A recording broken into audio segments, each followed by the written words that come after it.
بسم الله اللهم صل وسلم على سيدنا محمد. احبتي بالله، حابه نحضر معكم الان وصفه سهله ولذيذه للعشاء وان شاء الله تعجبكم. واول مرحله نحط قليل من الزيت في المقله، قليل من الزيت، نعم، نحطه هنايا في المقله. نحطه نصف راس بصل،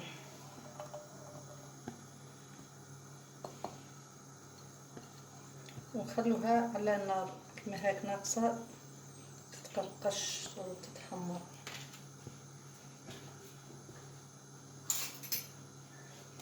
كيما تشوفوا فيها قطعتها رقيقة، خلوها هنايا على نار قليلة باش تذبل.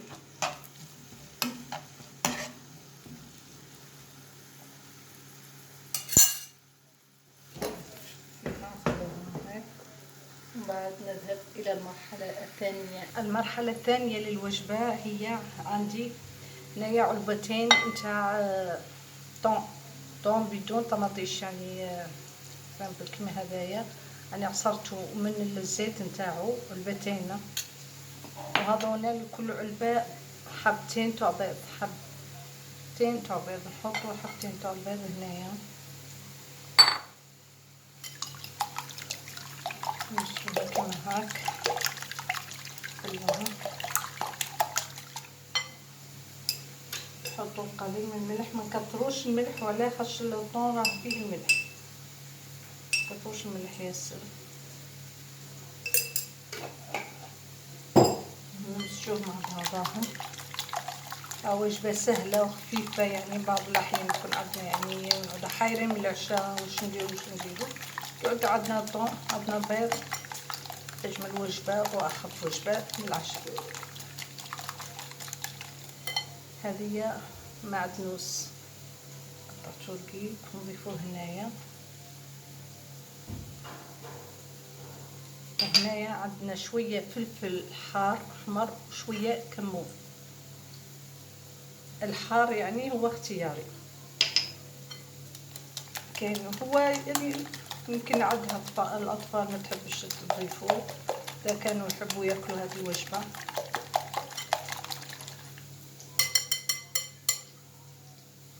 معدنوس ساقنا هنايا لازم نحاول باش نبدو على بركة الله. نضيفو الطون، هذه علبتين، نقدر علبتين كما راكم تشوفوا كيما هاك. نمزجوهم مع بعضهم.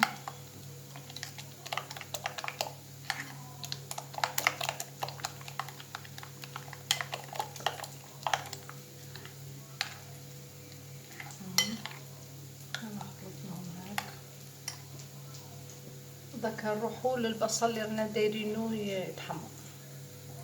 البصله هاهي وين حمرت، داك نخلوها كيما راكم تشوفوا فيها كيما هاك، ونفرطو عليها هاد المزيج.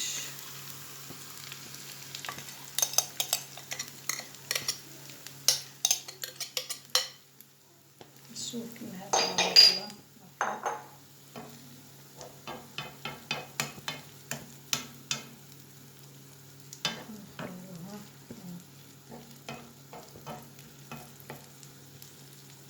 نخلوها كيما هاك حتى تتهز مع بعضها البعض.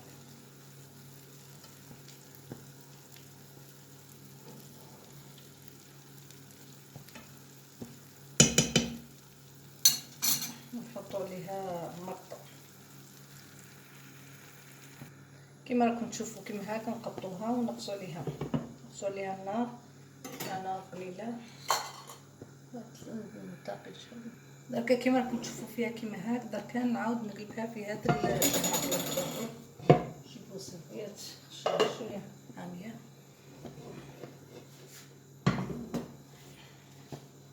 نقلبوها ونرجعو. انا فرقنا هذا دركا في هذه المقله قلبناها، دركا نضيفوا الجبن.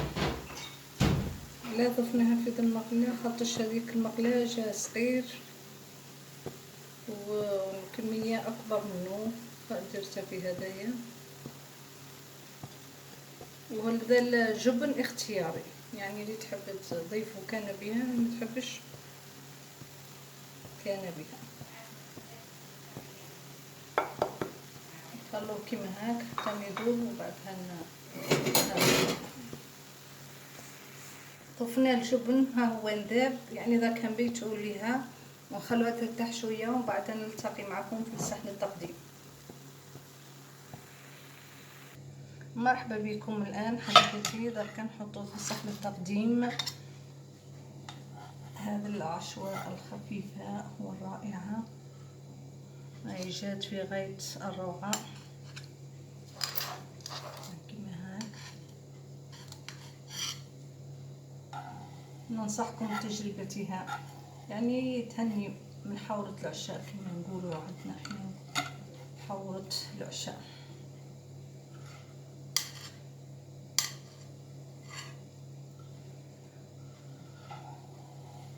حاجة بسيطة يعني، دائما راح عندنا في الثلاجة.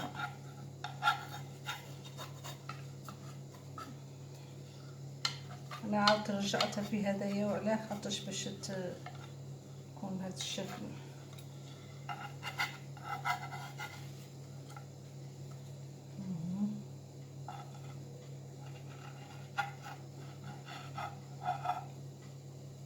كما قلت سابقا الحلول اختياري، الجبن اختياري،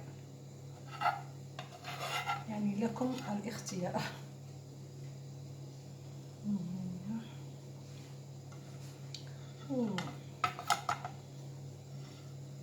ها هو نحضر عشانا تاع اليوم بالطون والبيض البصل، يعني يوجد في غاية الروعة وجاية شهية. يعني انا دائما نديرو في حوايج مجربينها وان شاء الله تجربوها. ونلتقي في فرصة اخرى من مطبخنا الراقي، والى اللقاء. صحة الشام.